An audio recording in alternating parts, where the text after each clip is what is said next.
Olá, gostaria de iniciar agradecendo o convite para integrar esse projeto que discute uma temática relevante para o mercado de trabalho e a economia brasileira. Hoje eu estou aqui para propor uma reflexão sobre um tema que eu considero muito importante: quem controla o tempo do trabalhador? E aí começo com uma pergunta: você já pediu demissão sem ter outro emprego garantido? Ou conhece alguém que fez isso recentemente? Que quando você perguntou o motivo, a resposta foi algo do tipo: não aguentei mais, não estava me fazendo bem, precisava de tempo para viver. Pois bem, isso não é uma escolha individual isolada, é um fenômeno coletivo. E ele tem nome: grande demissão. Nos Estados Unidos, o fenômeno chamou a atenção do mundo em 2021 e 2022, quando milhões de trabalhadores pediram demissão num ritmo sem precedentes históricos. Lá, o fenômeno já arrefeceu. Aqui no Brasil, ele começou um pouco depois e não parou. Em 2024, o Brasil registrou mais de 8,5 milhões de pedidos de demissão. E em 2025, mais de 9 milhões, em um recorde histórico. E a pergunta que importa não é só quantas pessoas pediram demissão. A pergunta que importa é por quê? E é isso que eu quero discutir com vocês aqui. Antes de entrar nos dados, preciso apresentar uma ideia que eu acho fundamental para entender o que está acontecendo no mercado de trabalho brasileiro e que dá nome ao trabalho que eu desenvolvi com os meus colegas Cássio Calvetti e Tiago Pinheiro. Nós propomos pensar o tempo de trabalho como um fractal. O que é um fractal? É uma estrutura matemática em que cada parte produz o todo. Você aproxima a lente e a forma se repete em escalas diferentes. Com o tempo de trabalho, é assim: a jornada diária, a escala semanal, o ritmo imposto dentro de cada turno, a intensidade com que o trabalhador é pressionado, a flexibilidade ou falta dela para organizar sua própria vida. Tudo isso é a mesma disputa, vista em escalas diferentes. E qual é essa disputa, afinal? É a disputa por quem controla o tempo do trabalhador.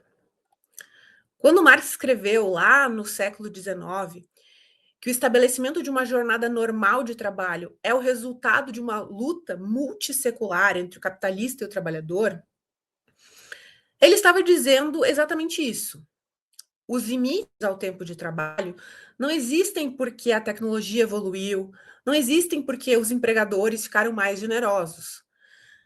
Eles existem porque os trabalhadores lutaram por eles. No Brasil, a última conquista legal nessa luta foi em 1988, há quase 40 anos, quando a Constituição garantiu 44 horas semanais como limite. Desde então, o que houve? A jornada legal não foi reduzida e, pior, as formas de intensificação e precarização do trabalho se multiplicaram. Banco de horas, terceirização, uberização, escala 6 por 1, metas inalcançáveis, o contato permanente pelo WhatsApp fora do expediente. O trabalhador passou a trabalhar mais, só que de formas que nem sempre aparecem no contra-cheque. E é nesse contexto que precisa ser lido o fenômeno da grande demissão. Não como uma moda importada dos Estados Unidos, mas como um sinal de que algo está insuportável. Quando analisamos o que aconteceu com os pedidos de demissão no Brasil entre 2004 e 2014, observamos que o número cresceu, acompanhando o aquecimento da economia, o aumento do emprego formal. E isso é normal. Quando há mais oportunidades, mais gente se sente segura, confiante para trocar de emprego. Depois de 2015 a 2020, esse número caiu, junto com a crise econômica, a reforma trabalhista de 2017, o aumento do desemprego, porque é mais difícil pedir demissão quando se tem medo de não encontrar nada. Mas aí vem o dado que explica tudo. A partir de setembro de 2020, os pedidos de demissão, eles voltam a subir e não param mais. Em 2021, houve um crescimento de 125% nos pedidos em relação ao ano anterior e continuou crescendo em 2022, 2023 e em 2024, o recorde histórico. Agora vamos fazer uma reflexão. Em 2014, a taxa de desemprego era de 7% no Brasil. Em 2023, era de 7,7%, ou seja, maior do que em 2014. E mesmo assim, os pedidos de demissão em 2023 foram mais altos do que em 2014. Em todas as categorias analisadas: homens, mulheres, brancos, pretos, pardos, jovens, trabalhadores com ensino superior, trabalhadores sem ensino fundamental, em todas as regiões do país. Isso é o fenômeno da grande demissão no Brasil. E ele nos diz, não é só o aquecimento da economia que está movendo as pessoas, tem outra coisa acontecendo. O Ministério do Trabalho, ele realizou uma sondagem entre novembro de 2023 e abril de 2024, com mais de 53 mil trabalhadores que pediram demissão. E perguntou, por quê? O resultado principal, ele não surpreende, a maioria diz que já tinha outro emprego em vista, e isso é esperado, o mercado aquecido, a oportunidade aparece e o trabalhador tem essa possibilidade de migrar. Isso é normal. Mas olhem o que vem depois disso. 32,5% apontaram baixo salário, quase 25% disseram que o trabalho não era reconhecido, outros 24,5% mencionaram problemas éticos com a forma do trabalho da empresa, 16,2% citaram problemas com a chefia imediata e 15,7% disseram que pediram demissão por causa da inexistência de flexibilidade na jornada. Quase 1 em cada 6 trabalhadores. Agora, a sondagem ela fez uma segunda pergunta. Quais outros fatores também pesaram na decisão? E aqui o dado mais revelador aparece. 23% disseram que sofreram um adoecimento mental provocado pelo estresse do trabalho. Outros 8,2% mencionaram adoecimento físico provocado pelo trabalho. Ou seja, somados, 31,2%, quase um terço dos que pediram demissão, fizeram isso também porque o trabalho os adoeceu. E mais, 21,7% mencionaram dificuldade de mobilidade entre casa e trabalho, que, em outras palavras, o tempo total que o trabalho consome da vida da pessoa.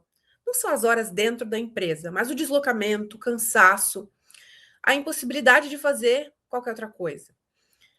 Quando você soma tudo isso, adoecimento, falta de flexibilidade, impossibilidade de estudar, necessidade de cuidar dos filhos ou familiares, você está falando de uma coisa só. O trabalho está tomando tempo demais, da maneira errada, e isso está pesando na vida das pessoas. E quem mais aparece nesses dados? As mulheres, que lideram os pedidos de demissão por adoecimento mental e físico. E isso não é uma coincidência. É porque sobre as mulheres recai também o que os pesquisadores chamam de terceiro turno, os afazeres domésticos, o cuidado com os filhos, com idosos, com a família. Uma jornada de trabalho extensa é ainda mais pesada quando você sai do trabalho e entra imediatamente numa segunda jornada invisível e não remunerada em casa. Outros que também aparecem, os jovens, que têm maior dificuldade de inserção no mercado de trabalho, mas mesmo assim pedem demissão mais do que trabalhadores mais velhos. Por que isso acontece?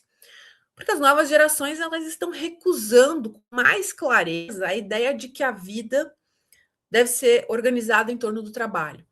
E isso não é preguiça, é uma recusa política. Ainda que seja difusa, ainda que seja individual. Agora eu quero conectar tudo isso ao debate que está em curso no Brasil. A PEC proposta pela deputada Erika Hilton, o movimento Vida Além do Trabalho, entre outros, estão colocando na agenda pública duas questões: o fim da escala 6 por 1 e a redução da jornada semanal de trabalho. Há quem trate esse debate como algo secundário, corporativista, inviável economicamente falando, e eu quero dizer o contrário. Os dados da grande demissão são uma evidência empírica de que o atual regime de jornadas no Brasil é insustentável. Os trabalhadores estão dizendo isso com as suas escolhas. Eles estão abrindo mão da segurança do emprego formal e, em muitos casos, estão migrando para o trabalho informal e de plataformas digitais. Não porque o trabalho de aplicativo seja bom, mas porque ele oferece, pelo menos na aparência, uma coisa que o emprego formal com escala 6 por 1 não oferece: algum controle sobre o próprio tempo. Isso é o sinal mais claro possível de que o problema existe. E aqui está o ponto central, o ponto político central. A grande demissão é, na sua origem, um movimento individual. Cada trabalhador toma sua decisão sozinho. Não há sindicato coordenando, não há greve, não há negociação coletiva. São decisões atomizadas que, somadas, produzem um fenômeno de escala histórica. E o que isso nos mostra? Que o descontentamento existe, que ele é real e generalizado, mas que, na forma como ele se manifesta hoje, cada um por si, não resolve o problema estrutural. Quem pede demissão escapa individualmente de uma condição ruim, mas a condição permanece para quem fica. E muitas vezes, quem sai vai parar em algo igualmente precário. A luta pela redução da jornada, pelo fim da escala 6 por 1, é a forma coletiva e estrutural de enfrentar exatamente o mesmo problema que a grande demissão revela de forma individual e fragmentada. É transformar o grito silencioso de centenas de milhares de pedidos de demissão em uma conquista que beneficia todos os trabalhadores, inclusive os que não têm condição de pedir demissão porque simplesmente não podem se dar o luxo de ficar sem renda. Com isso, eu quero terminar com uma ideia simples.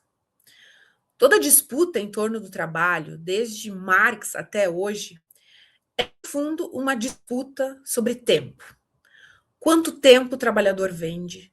Com que intensidade esse tempo é usado? Como esse tempo é distribuído ao longo dos dias e das semanas? Quem decide tudo isso? Quando um trabalhador pede demissão porque não aguenta mais a escala 6 por 1, ele está fazendo a mesma coisa que fez o operário do século XIX quando foi às ruas exigir jornada de 8 horas. A escala é diferente, a forma é diferente, mas a disputa é a mesma. Quem tem direito ao tempo do trabalhador? O fenômeno da grande demissão nos mostra que essa disputa não está encerrada, que os trabalhadores brasileiros eles estão, à sua maneira, de forma ainda desorganizada, recusando as condições que lhes são impostas. E a pergunta que fica para o debate público é: esse descontentamento vai continuar se expressando de forma individual e fragmentada, ou vamos conseguir transformá-lo em uma conquista coletiva? A redução da jornada de trabalho, o fim da escala 6 por 1, não são pautas do passado. São a resposta estrutural a um problema que os dados estão gritando no presente. Mais uma vez, eu agradeço o convite para participar desse projeto e espero que essa discussão avance para conquistas coletivas.